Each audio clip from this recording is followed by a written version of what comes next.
Hello card readers, April here on Tarot and Witchery, and this is my life in tarot. This is my favorites, books, things I've read with, my life update that I'll be giving you. If you're new here, welcome. And for those of you who are returning, it's so good to see you again. Again, I just really appreciate everybody who shows up here and the ways in which we connect both on the web and outside the web. If you are new here, I just want to let you know that kind of what I do is I talk about my life and I translate it into tarot cards as I go along. So that's what I'll be doing today. Before I jump into it, I wanted to let everybody know that I'm currently doing some research on what kind of videos that I should be making, but also what kind of courses I should be creating this year. So if you're willing to help me out, there is a link down below in the description box to a survey, and the survey takes about 5 minutes. And it's just been really invaluable to me collecting information on what all of you want to see and learn about this year. So please, if you would, click the link for the survey and give me your feedback. This is my little add-on that I'm putting at the beginning that I have timestamps below for those of you who don't want to listen to all of this. It is a typical spring day here in Oregon, and so you're going to see the light going up and down all the way throughout that. I'm not going to even try to deal with it. So anyway, welcome to Oregon, where the clouds just move in front of the sun back and forth all the time. Okay, my life this last month, January, and kind of the end of December, because I didn't do a December update. You know, last year was really hard. 2022 was hard. Looking back on it, like when I was making my way through it, I just felt like, okay, I got to keep going. I got to keep doing this. I got to just make it happen. This isn't so bad, I can do it. But by the end of the year, I was so tired. And honestly, Namir, no, sorry, my cat is just, as soon as I get in front of this camera or get on a phone call, she's just like me. Yeah, so I just really felt like last year was so hard. It was kind of like all of the fives, honestly, last year in a lot of ways. And fives are turning points. So, you know, 5 of Pentacles in that it felt a little like abundance. Abundance was always kind of out of reach. It was kind of sparse. It felt really hard won. It felt like it took a lot of experimentation, and that's like that 5 of Wands, you know, where it just took a lot of experimentation, and it was rough for me to try to stay playful, which I think whenever the 5 of Wands comes up, it's good to stay playful, stay open, realize that you're learning. You know, 5 of Swords, because I did feel really pushed against the wall in a lot of ways, a lot of times. And 5 of Cups, in that at many times I really felt like it was kind of like a lot of times glass half full. I really struggled with depression last year. Some of you who know me better and more personally know that that was an issue for me. And we all struggle with depression in different ways. But for me, it was palpable, especially at the end of the year. I was very depleted and very tired and very worn out. And I think a lot of you felt that way. Some of you that I know personally, I know we're dealing with depression and anxiety. So, and then we had that just super long Mars retrograde. And I hate Mars retrograde. I'm in Aries, and so my ruling planet is in Mars, and it was incredibly stifling. It was incredibly difficult for me. How many of you felt like that Mars retrograde was just, oh man, it was a doozy. So that ended at the beginning of January, and so it just felt so good to get done with that, to feel like all of the conflict that I was feeling kind of within my family and some of the mental machinations, like that 8 of Swords sort of energy, just dissipated. And, you know, I think it was like the 21st of January that we went all planets direct. So now all the planets are moving forward. We have no retrogrades. And we also switched signs in a couple of the big planets. So that was refreshing too. So for me this month, it picked up. It felt like there was a lot of hope for the future and a lot of promise that kind of came forward. I feel like the hard work that I did last year on myself to go in deeply and with my business, like suddenly I could feel how that was going to pay off. Like there was a lot of personal discipline that I feel like I really created by going through such a tough year. How many of you feel like that? Like January just has a lighter sort of feel to it, and now you're at a place where you feel like there's a lot of promise. I don't necessarily have a ton of exact plans, but I feel like there's flow in my life. Like I'm actually being carried towards something instead of constantly trying to like row or hoe or, you know, just barely keep up. And that feels really, really good. Of course, last year was my death card year, and it really was. It really was the death card year. It's not quite over. I have a tendency to do, my new card will begin on my birthday. So like I'm still in the last bit of the death card, the last 3 months, because my birthday is April 3rd. I will be a wonderful 51. I actually really love odd numbered birthdays. Those are my favorite. It's the even numbered ones that I have a tendency to struggle with more. So 51, I'm looking forward to this. And it feels good. The 50s are fabulous. They really are. If any of you are wondering, if any of you are younger and wondering, especially for those of you, which I don't have a lot of you who are in their 20-somethings, those were hard years. They were exhilarating but hard. 30s got a little better. 40s were fun. 50s are fabulous. I think the 60s are going to be sexy in a new way. So anyway, one of the big things that I did this year is I went back to journaling, tarot journaling. As you know, I had kind of given it up. It just became too cumbersome. I'm back to making it complex. I just put out a video. This is the journal that I started with, and I talk a little bit about why I switched journals and went back over to that journal. You can look at that video. It just went up this month, the beginning. I did the February journal planning. I went away from journaling because I felt like I wasn't going back. I wasn't going back and reading my journals. And so I was like, why am I putting all this energy into it? One of the things that I realized is that tarot journaling, first of all, keeps me on track for the research that I do for all of you here. And I wasn't keeping copious notes like I need to for the before you buys that I need to do. But also, it just really keeps me in my practice. It keeps me tracking with the moons because I put my tarot readings, or I do them on the moons, and I'm a very lunar focused person. So having all that in there is good. I also found some of my old journals, and I was like, wow, there's some cool stuff in here. So I thought, maybe not for me, but maybe someday my kids might even enjoy looking over my journals before they toss them in the fire. Who knows what they'll do with them.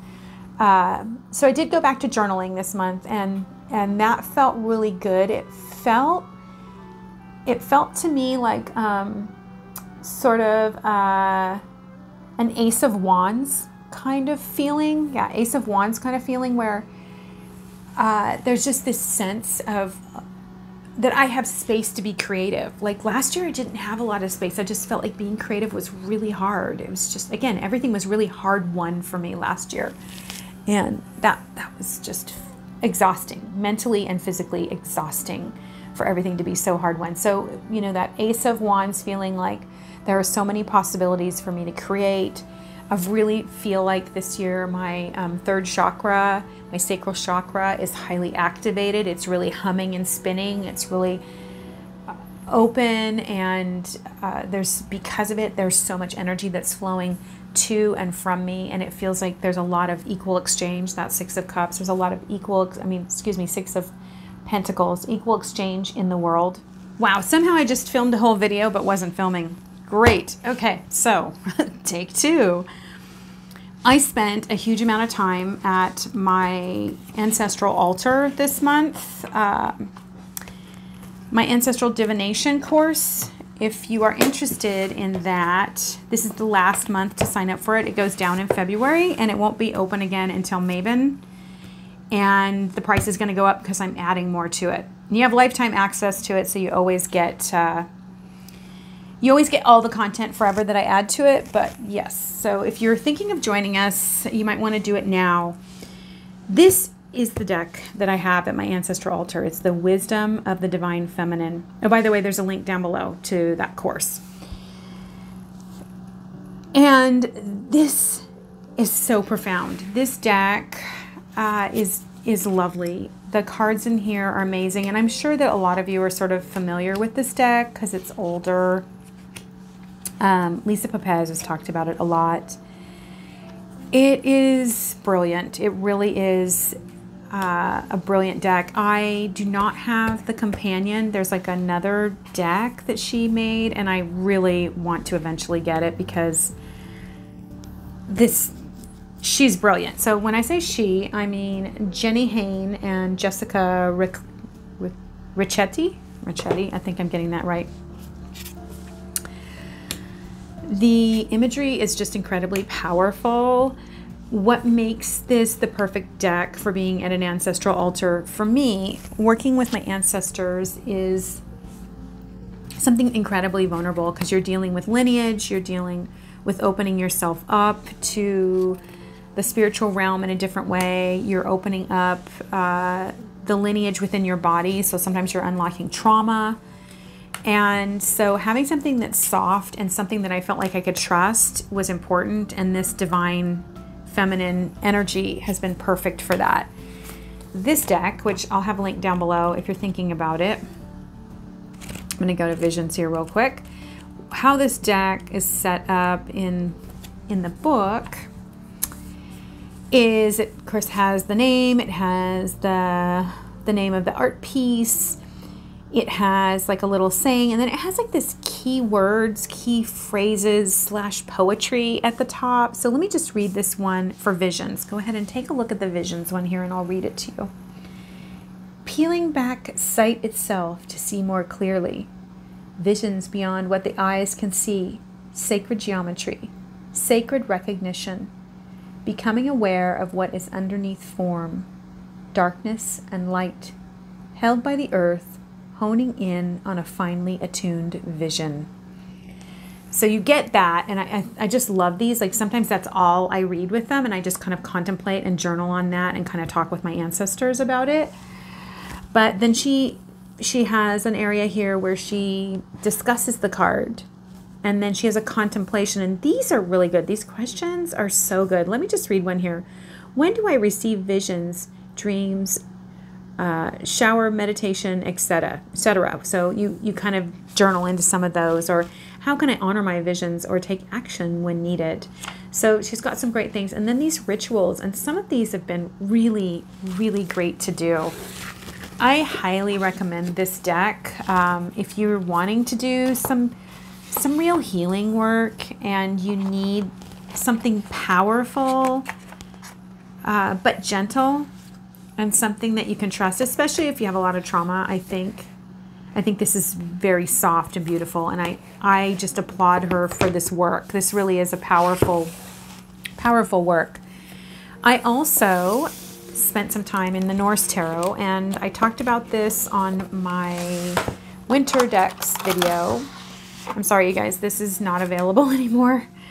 I think you can get it on eBay, but it's quite a pretty penny, the Norse Tarot.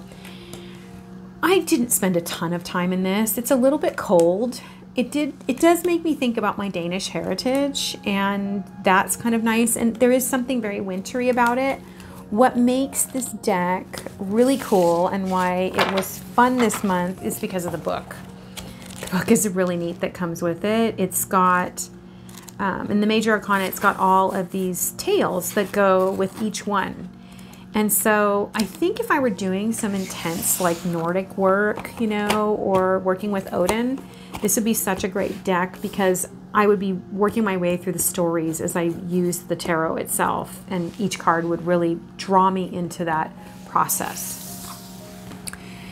This is, you know, coming up on the farm here, it's all about planning. And so I was working with the Magical Botanical Oracle. That chunky. I have a full walkthrough on this, so I'm not going to talk too long about it, but I really enjoyed going through this deck and seeing what plants I want to work with magically this next year, who I want to cultivate as an ally. I'm a firm believer that when it comes to magical herbalism, and herbalism in general, that we need to cultivate a relationship with the plants. And I feel like this really helps you to do that. I am going to have a before you buy on this. I'm not going to juxtapose it to anything because it stands alone, and that should be the beginning of March. I have so many before you buys that I'm ready and I'm recording right now. Speaking of which, these two right here I worked with all month long, and I needed this. Shadows of Light Oracle by Haley Claire, Earth, Moon, and Shadow Oracle by Serafina Yeshi Mesa, and the artwork is Cat E. Amsel. So I'm going to put these side by side. Next week I have a before you buy on these decks. This is Shadows of Light. This is Earth, Moon, and Shadow. I have a before you buy where I'm going to juxtapose the two of these. These were very powerful coming out of that hard year, and I worked with these also in December, but coming out of that very difficult year, working with these to really look at my wounds and my shadow and discover where I wanted some healing, where I needed some healing, where I'd received some healing. That's always nice when you're like, oh, now it's flipped. It's always nice when you have something that helps you to see how far you've come. Both incredibly just glorious art, very different. And as I said, I will have a before you buy on this, so I'm not going to really jump into it.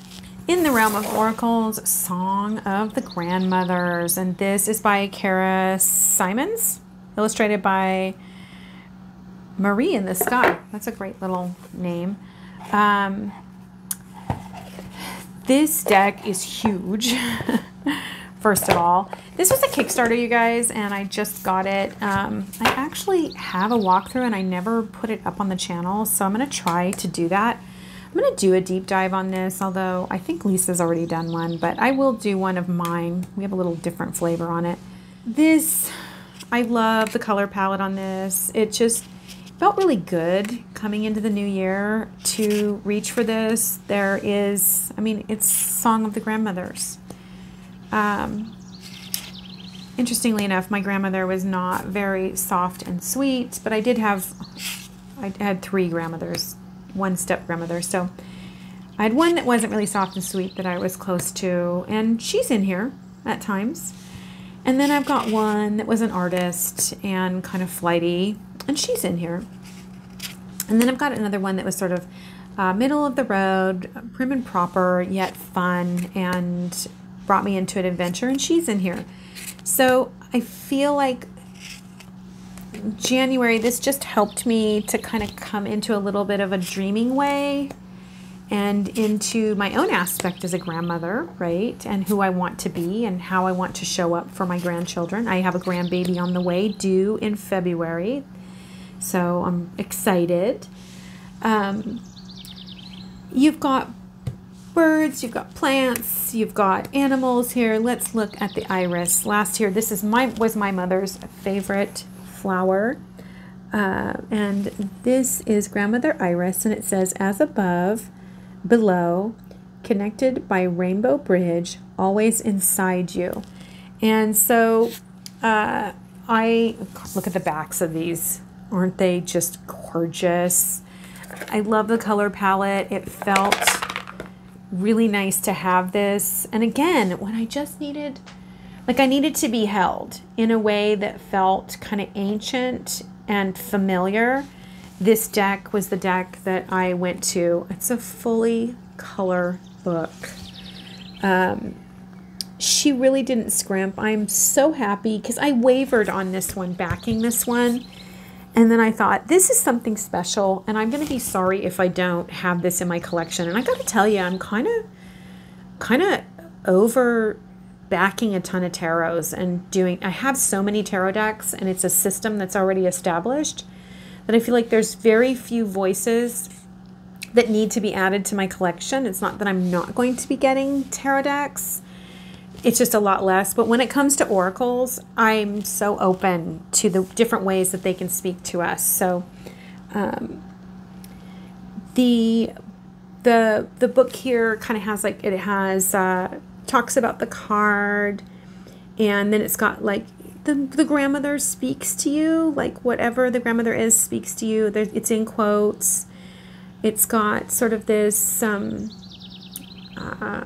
prescriptive thing, like this one says, acknowledge your current state of mind and what is, then simply close your eyes and listen to the rain, because this one is talking about grandmother rain. This is a really sweet deck, and again, when I needed that warm hug, I mean, when I think about this deck, it almost smells like my grandmother, all my different grandmother's homes that I was in. Like, it just brings to me that comfortable place. I had a lot of decks, didn't I? I worked with the Fifth Spirit Tarot, which I have a walkthrough up. It's probably already up on this one. And next month, this is on my Before You Buy. I've actually already done comparing these decks, but putting up too many Before You Buys in 1 month is a little too much. I got this because I'd seen it on Simon's The Hermit's Cave. And it was just very profound to me. It's not just a Rider-Waite clone. I mean, it is and it isn't. It has the traditional symbolism in there, and yet it's modern. And it's an LGBTQI deck, really. It's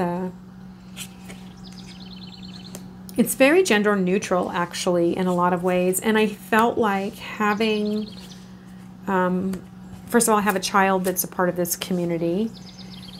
And this being a community that is less represented and understood, I felt like this deck allowed me to kind of peek into an aspect of that.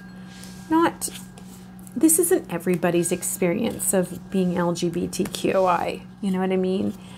This is just, and there's all different bodies, shapes. I mean, people that are alter-abled in here.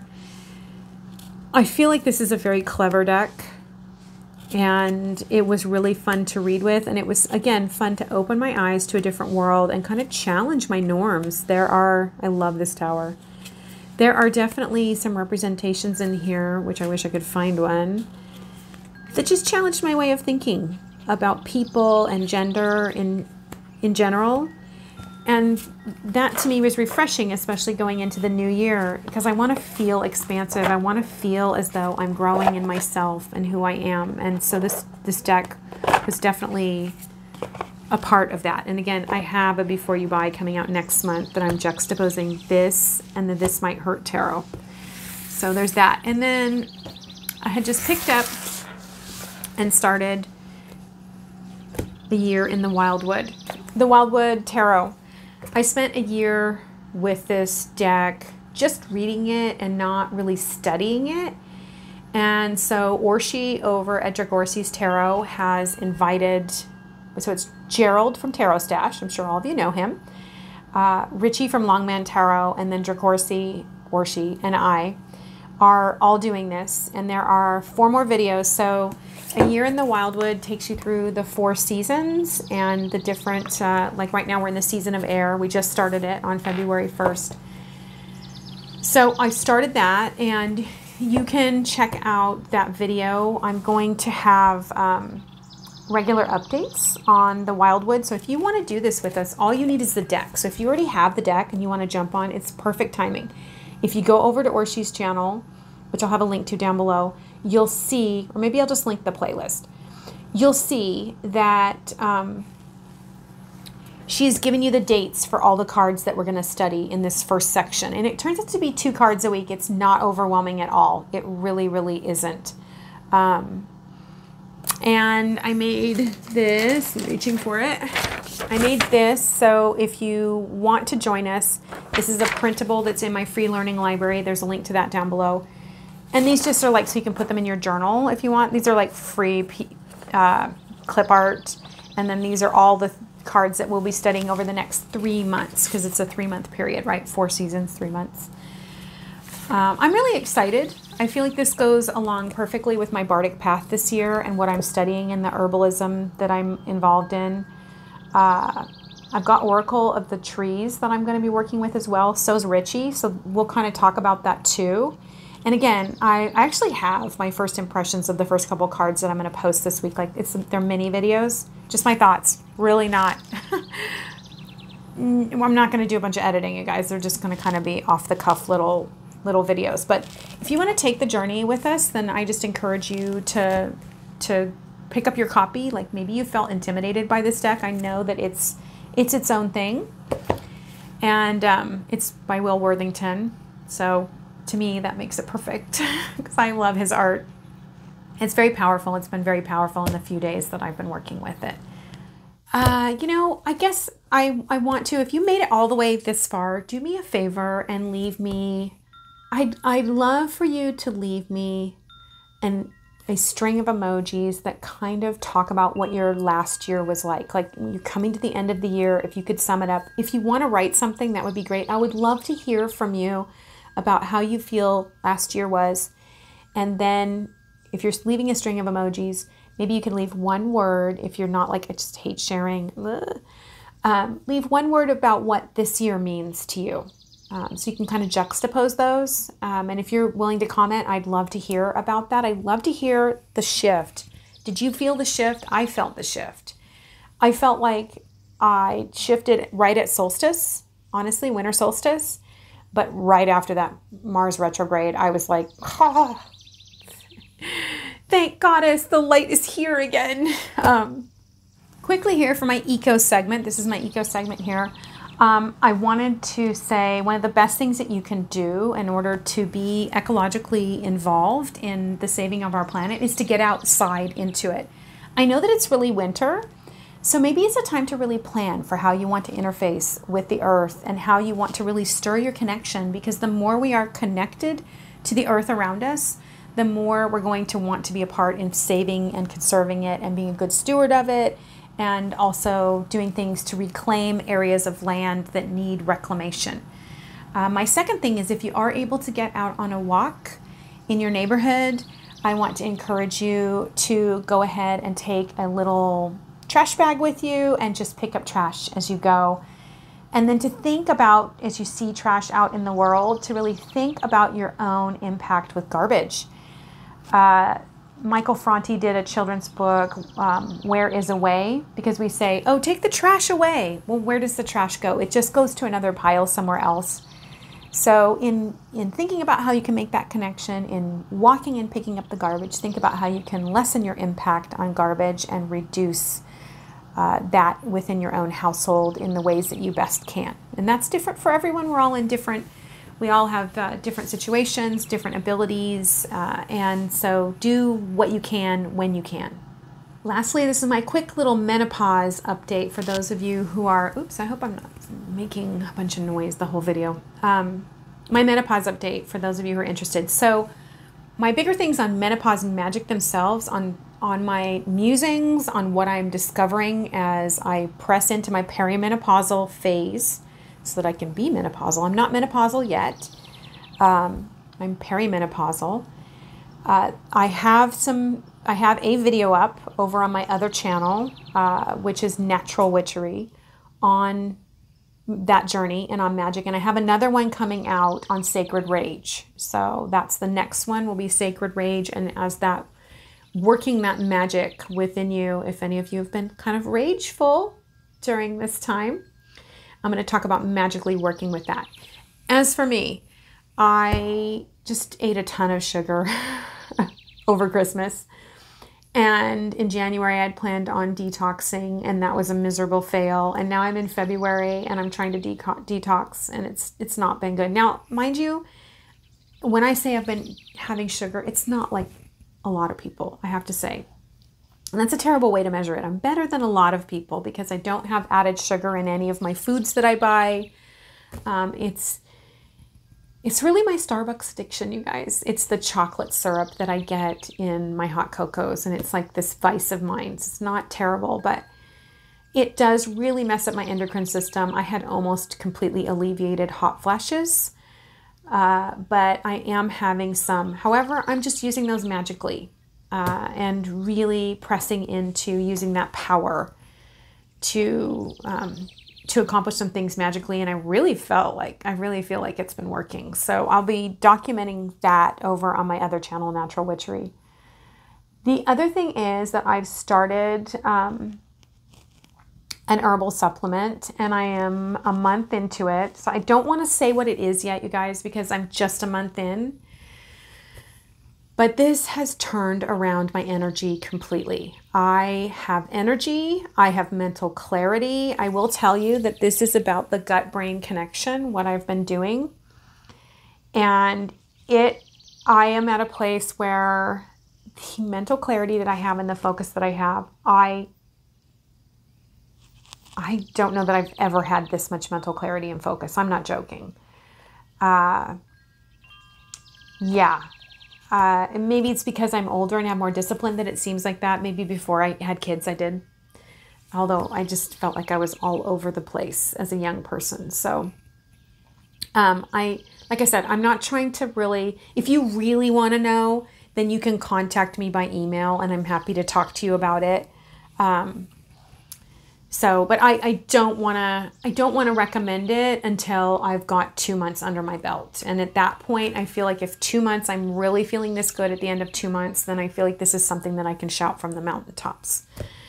Other than that, I've really been working during this time, and I'll be talking, like I said, more about it in my Sacred Rage video, and at really uncovering trauma in my body and releasing trauma. And I think menopause is huge about that, where we come into our bodies in such a way. My last video over there, You Are Powerful, was about coming back to our bodies. And I do think as we do that, we come in contact with so much that we've held within us.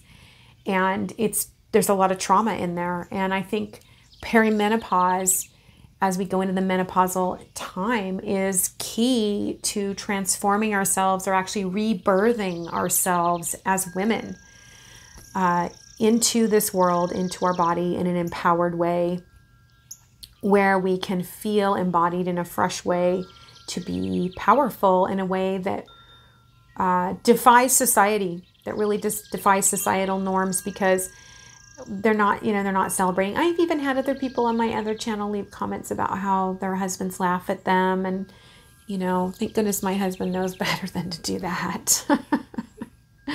Oh no, don't even.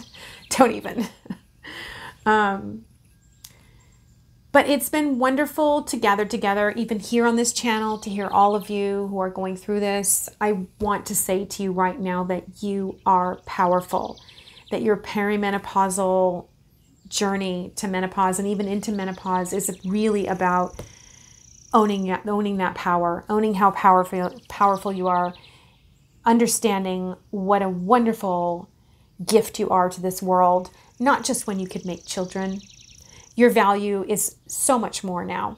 What you possess at this point is a gift that this world is desperate for, and we are alive at a time where the world is getting better and better at receiving it.